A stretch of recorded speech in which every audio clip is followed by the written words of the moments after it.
గారు ఉన్నారు, ఆయనతో మాట్లాడండి. శ్రీశైలం గారు, అన్న నమస్తే అన్న. ఏంటి skill young young India skill యూనివర్సిటీలో చదువుకుంటేనే మరి ఇప్పుడున్న ఆ పాలిటెక్నిక్ విద్య కావచ్చు, తర్వాత మరి మొన్న Telangana CM Revanth Reddy engineering students మటు క్రిమినల్ వేస్ట్ అనడం, అంటే ఇప్పుడు చదువుకున్న చదువులు పనికిరావు, కేవలం ఇప్పుడు పాలిటెక్నిక్లు ఐటీఐలలో చదువుకున్న వారికి మాత్రమే తెలివి ఉంటుందా? దీంట్లో కాంగ్రెస్ ప్రభుత్వం కొత్తగా విద్యార్థుల్లో ఈ ఆందోళన ఎందుకు, ఈ జియో 47 ఏంటి? సో వాస్తవానికి మీరు కూడా మొన్న చదువులు కంప్లీట్ చేసిరు కదా, సో మరి ఇదంతా ఈ చదువులన్నీ పనికిరావా, ఏం చెప్తారు? అన్న ముందుగా మీకు 99 టీవీ ప్రేక్షకులకు, అదే విధంగా మీకు ప్యానల్లో ఉన్నటువంటి పెద్దలందరికీ కూడా సాయంకాల శుభాకాంక్షలు తెలుపుతూ, ముందుగా అన్న ఈ ఈ విద్యా వ్యవస్థలో ఉన్నటువంటి అనేక లోపాలను కూడా ప్రతి ప్రభుత్వం, ఏ ప్రభుత్వం వచ్చినా కొంత మేరకు మేము న్యాయం చేస్తున్నాం, లేకపోతే మేము ఇంకేదో చేస్తున్నాం అదే కోణంలో చేస్తున్నారు తప్ప నిజంగా విద్యా వ్యవస్థను పట్టించుకున్నటువంటి పాపాన ఏ ప్రభుత్వం కూడా లేదు ఈ రోజు. ఎందుకంటే అన్న, ఒక ఉన్నత విద్యను చదవాలంటే దానికి ముందు ఇంజనీరింగ్ చేయాలంటే ఇంటర్మీడియట్ లేదా ఐటీఐ చేయాలి, పాలిటెక్నిక్ చేయాలి. ఈ ఇంటర్మీడియట్ చేసిన తర్వాత 5 సంవత్సరాల కోర్సు ఈ ఇంజనీరింగ్ చేయాలి, లేకపోతే పాలిటెక్నిక్ చేసిన తర్వాత 3 ఇయర్స్ అన్న ఈ ఇంజనీరింగ్ చేయాలి.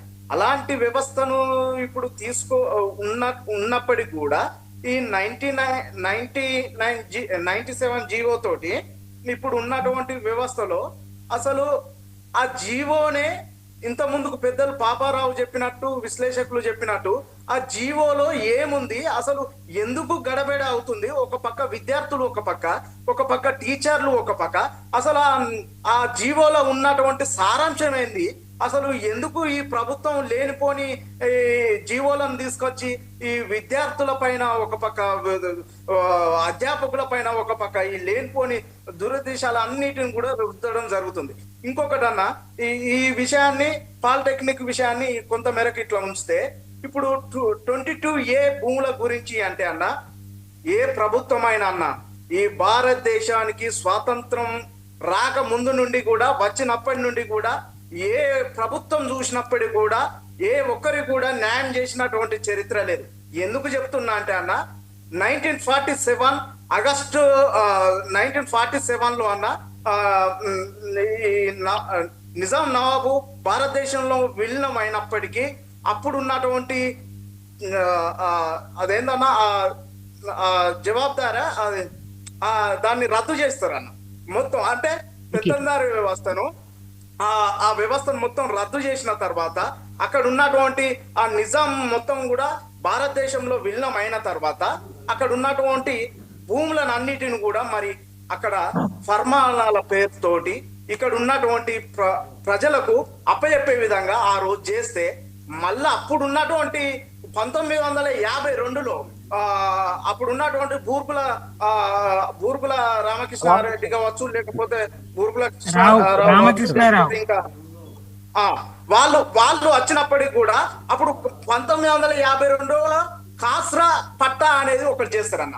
అంటే భూములకు మూలం ఇగో ఈ పట్టనే అనే విధంగా ఆ రోజు తయారు చేయడం వల్ల భూములు ఉన్నటువంటి, అప్పుడు ఉన్నటువంటి భూములు ఎవరికైతే అప్పుడు దళితులకు కావచ్చు, బీసీలకు కావచ్చు, అక్కడ ఉన్నటువంటి ప్రజలకు చెందినటువంటి భూములను ఈ కాసరా పట్ట పేరుతో ఉన్నటువంటి భూములను మొత్తం కూడా మళ్ళొకసారి ఆదిపత్య కులాలకు చెందే విధంగా మళ్ళొకసారి ప్రయత్నం చేసిండు అప్పుడు.